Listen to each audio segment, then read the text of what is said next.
ओम गणेश, हरिओम नमो नारायण। नमस्कार प्रिय दर्शकों, मैं एस्ट्रो सूरज भृगवंशी। स्वागत है आप सभी का एस्ट्रो सूरज भृगवंशी ऑफिशियल पर।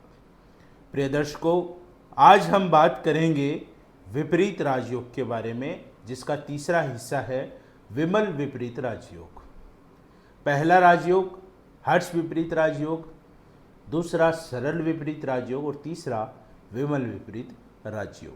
प्रिय दर्शकों, विपरीत राजयोग का अर्थ ये है कि विपरीत परिस्थितियों में भी आपके लिए राजयोग जैसी स्थिति बना दे, आपकी स्थिति सुधार दे और जड़ से भी आपके लिए रास्ता निकाल कर ले आए और आपके जीवन में सरल रहे।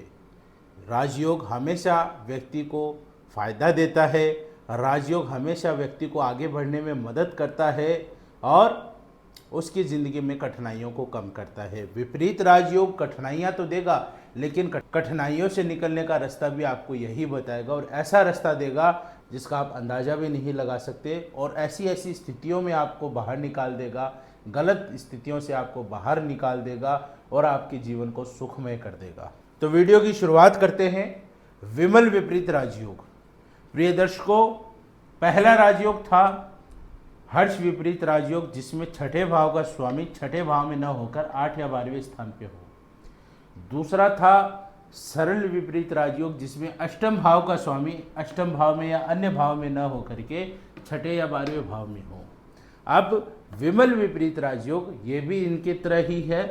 वेश यानी व्यय भाव का, द्वादश भाव का, 12वें भाव का स्वामी 12वें स्थान में या अन्य स्थानों में न होकर के 6 या 8 स्थानों से, यानी इन स्थानों से संबंध रखें, इन स्थानों में उपस्थित हो, तो विमल विपरीत राजयोग का निर्माण होता है। प्रिय दर्शकों, उदाहरण के तौर पर काल पुरुष की कुंडली में 12वें स्थान का मालिक बनता है गुरुदेव बृहस्पति, यानी कि वह भाव का स्वामी है 12वीं राशि का स्वामी, मीन राशि का स्वामी बृहस्पति, जो यदि षष्ठ भाव में गुरु उपस्थित हो या अष्टम भाव में गुरुदेव बृहस्पति हो तो विमल विपरीत राजयोग का निर्माण होता है। प्रिय दर्शकों, यह राजयोग 4 शर्तों के साथ आता है।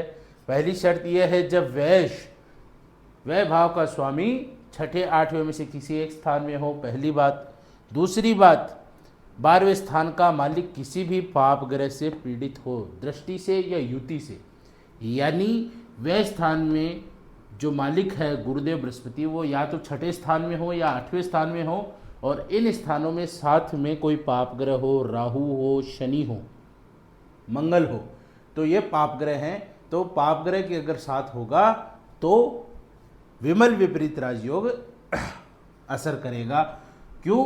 क्योंकि इससे इसकी शुभता में कमी आएगी। इसकी शुभता वही है जो इसकी पावर को बढ़ाए, और इसकी जो पापत्व और इसका जो पापत्व वो है जब बृहस्पति की पावर कम हो, बृहस्पति नीच का हो या बृहस्पति बलहीन हो, और अगर इस पे पाप ग्रह की दृष्टि पड़ती है तो शुभत्व कम होता है, यानी बृहस्पति का बल कम होता है।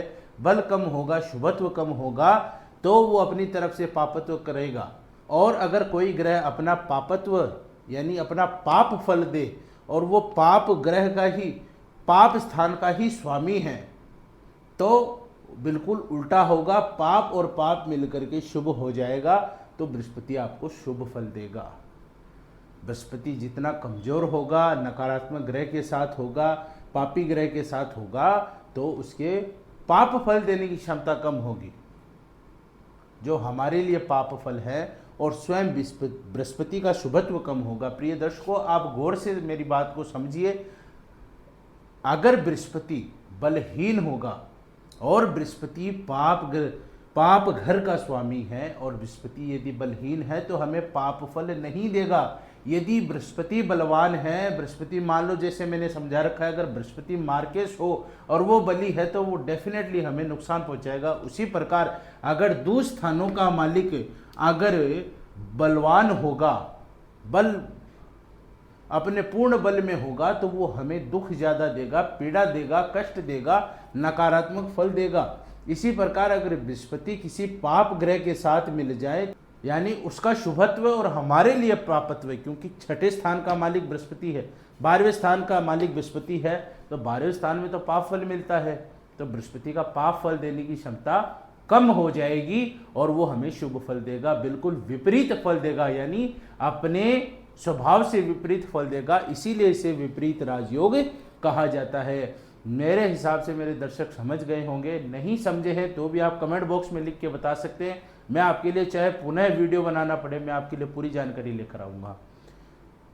तीसरी बात, यदि व्यय स्थान का स्वामी छठे 8वें भाव में उपस्थित है तो अगर उस पर बृहस्पति की पूर्ण दृष्टि हो तो विपरीत राजयोग भंग हो जाता है। बृहस्पति ऐसा ग्रह है जो नवग्रह में सबसे ज़्यादा शुभ ग्रह है, जिसमें इतना शुभत्व है कि वो किसी के भी पापत्व को नष्ट कर सकता है, कम कर सकता है। तो प्रिय दर्शकों, यदि बृहस्पति, यहाँ पर मैंने उदाहरण के तौर पे बृहस्पति समझाया है, हो सकता है व्यय भाव का स्वामी कोई और ग्रह भी हो सकता है। मान लो यहाँ पर 1 नंबर की राशि हो, वृष लगन की कुंडली हो, 1 नंबर की राशि में मेष मंगल स्वामी होता है, मंगल मान लो छठे भाव पे है, तो या मान लो यह कुंडली कर्क लगन की है, कर्क लगन की कुंडली है, तो मान लो